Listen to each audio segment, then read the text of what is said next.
No time to lose, Jim. Go check out the communications relay and report back. Chop chop.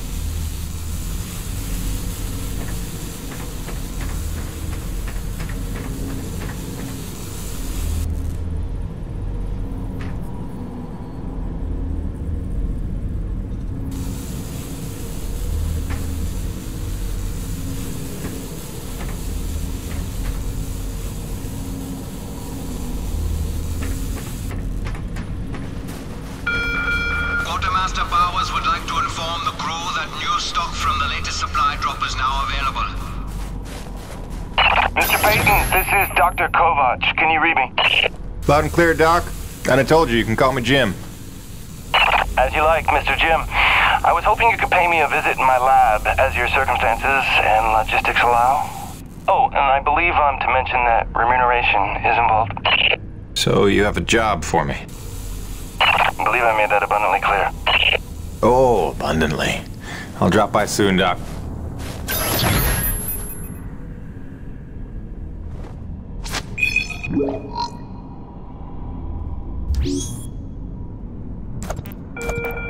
Attention. All restrooms in East Block will be offline until the plumbing issues can be resolved.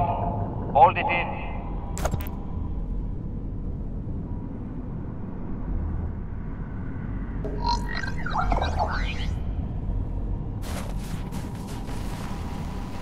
Hey, Jim, what do you think's going on with these hit-and-run storms? You've been here long enough to notice. They seem to pick on us pretty deliberately. Almost like EDN-3 doesn't want us to be here. It's a planet, Brigade, not the dive bar near your old high school. Just a reminder to conserve until the purifier resupply in April.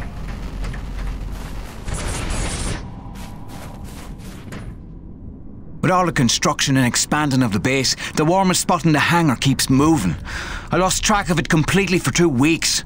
It's messing with me mojo.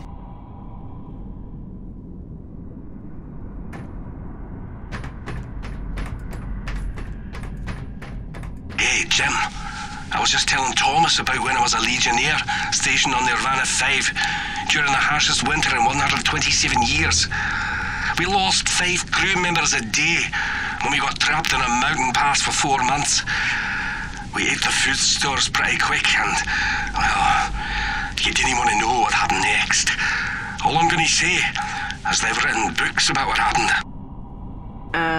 Sure. So, let me get this straight.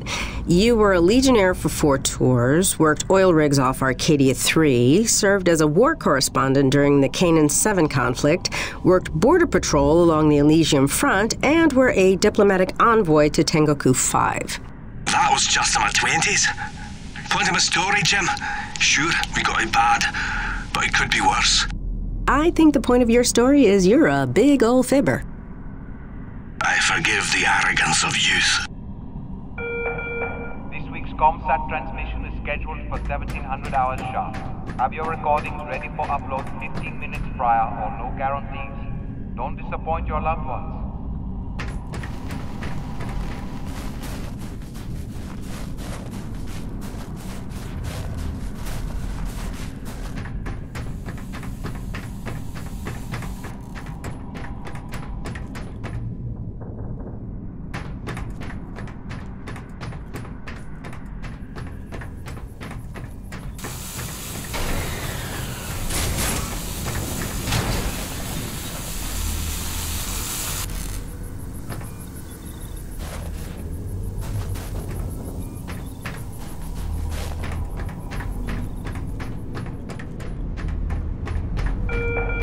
Attention. All restrooms in East Block will be offline until the plumbing issues can be resolved. Hold it in.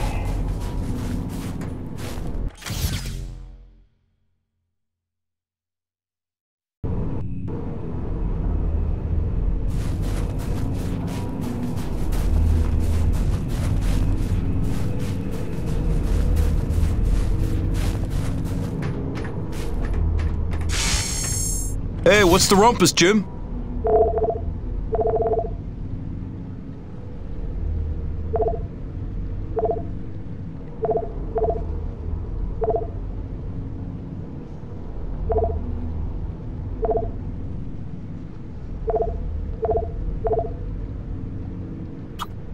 Good. That upgrade's a must in my book. The less you gotta reload, the better, eh?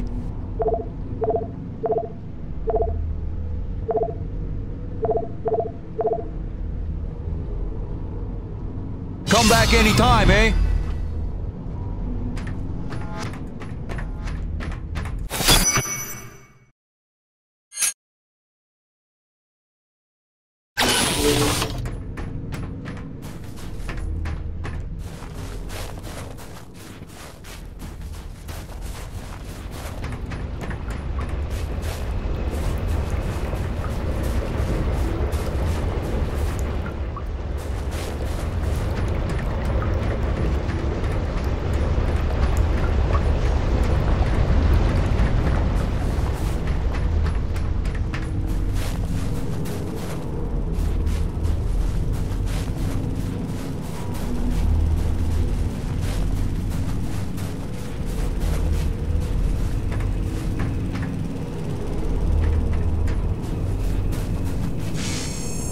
Busting out the welding goggles.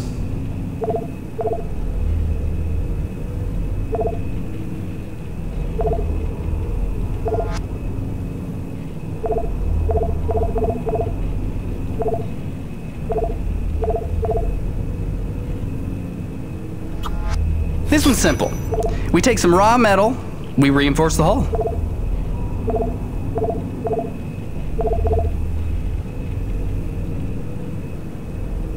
Till next time, boss.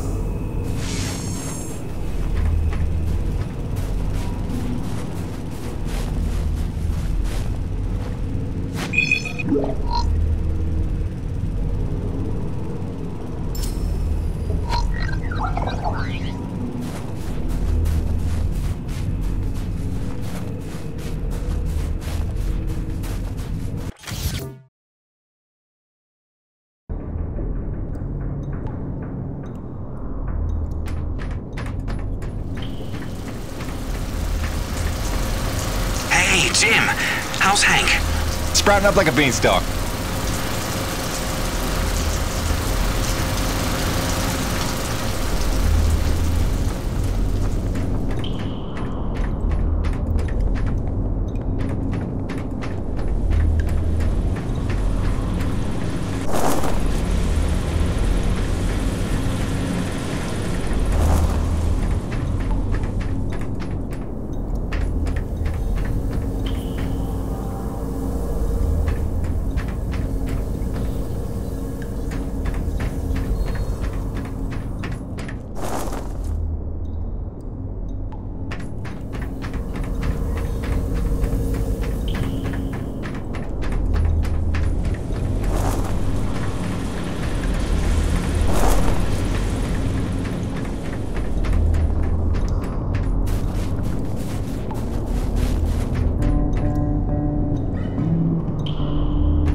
He needed something to take his mind off the cold, so I gave him my brother's guitar.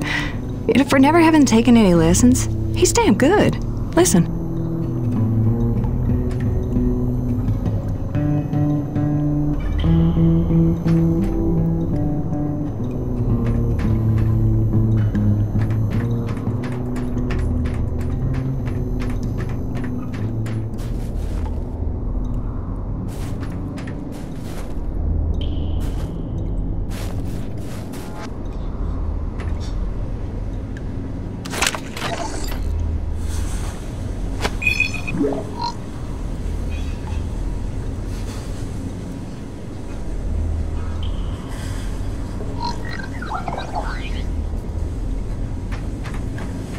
Any idea how hard it is to keep a hot meal hot around here?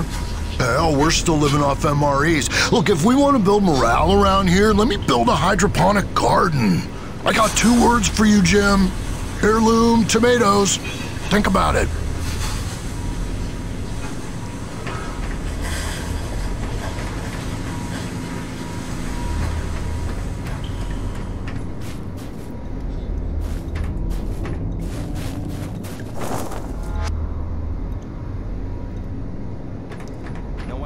old man Braddock.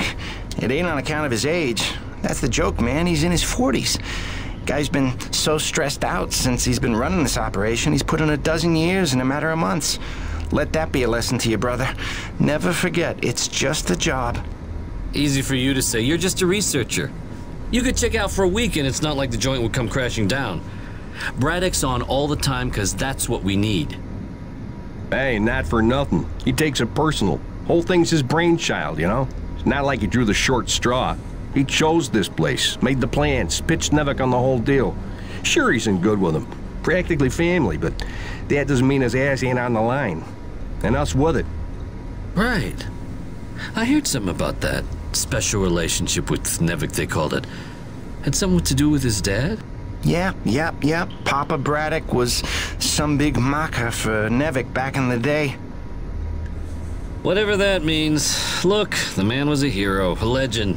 Made Nevik what it is today, so I've been told. Hey, no need to slander the man. Let's be fair. He made Nevik what it was 40 years ago. The stuff they've been up to since, that's somebody else's fault. Oh, hey, Jim. Here to give us a shot to get even? Not today, fellas. Me and Gertie got rounds to make. Gertie? His rig. You know, like you named your... Jim! Word is you're close to beating LaRoche on the board. Ah, who's counting? About time someone punched a hole in that windbag. Don't apologize for doing us all a favor.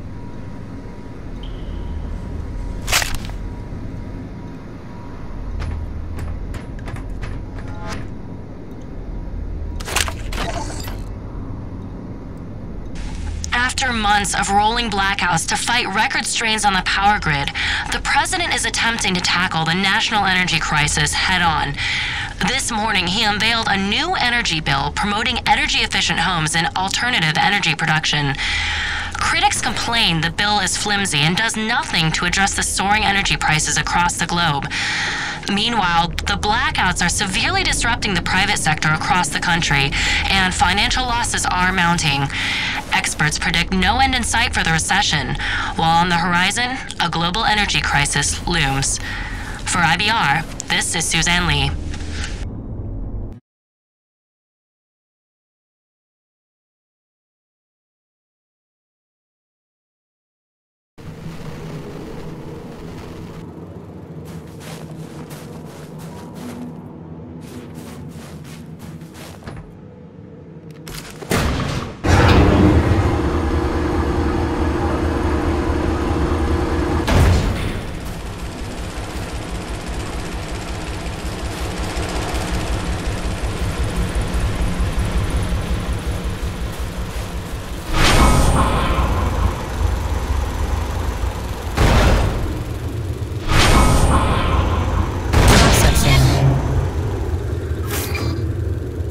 Stand by.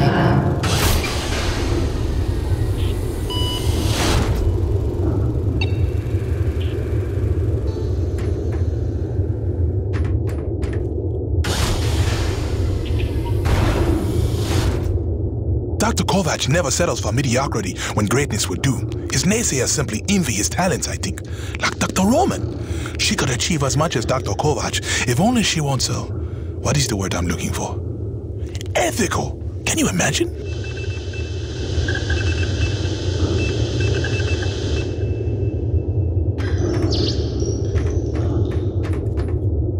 Remember that 800-page questionnaire we all had to fill out before we came to this planet? How the hell did Kovac pass the personality screening? He must have cheated, right? I mean, have you spoken to the man? Every time I look at that enormous head of his, I imagine a little alien inside operating at controls. Or maybe a super intelligent lab rat.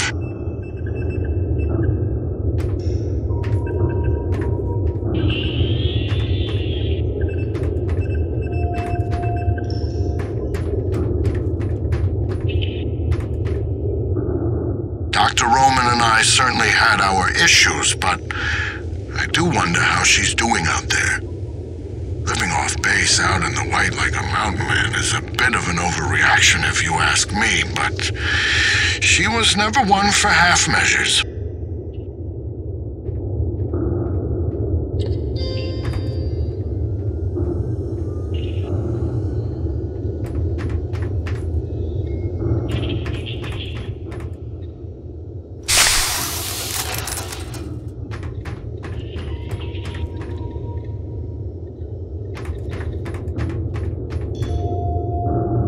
Exposure to the extreme cold reduces blood flow and constricts your blood vessels, reducing your circulatory system's overall volume and increasing your blood pressure. This causes your body to reduce fluid volume by getting rid of the excess water. So in other words... When you get cold, you want to pee. All right. Thanks for that. No problem.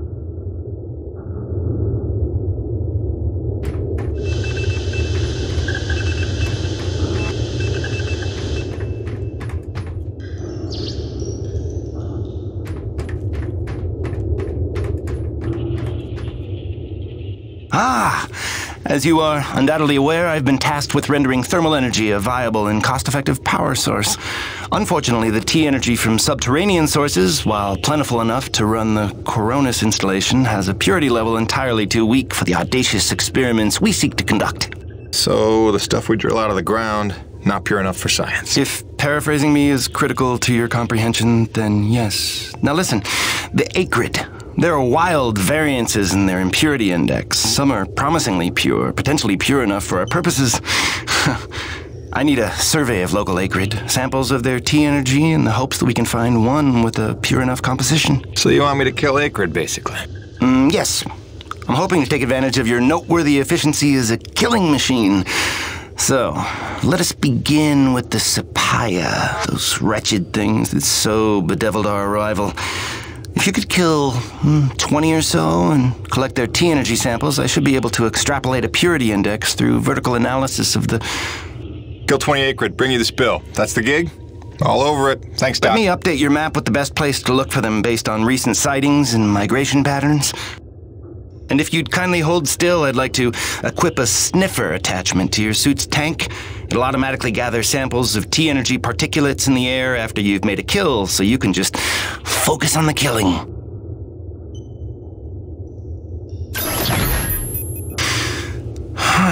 Such pitiable incuriosity.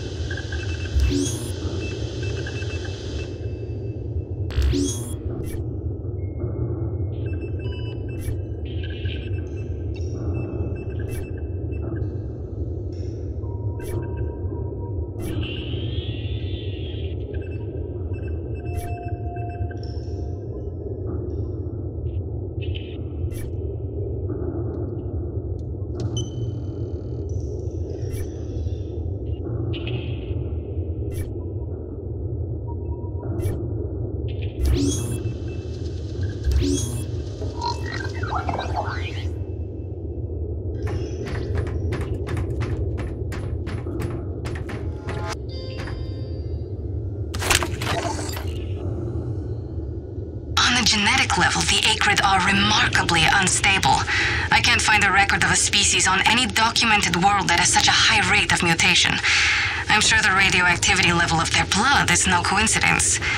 Theoretically, if forced by circumstances to adapt for survival, it would only take a couple of generations for an acrid to evolve into a distinctly different form.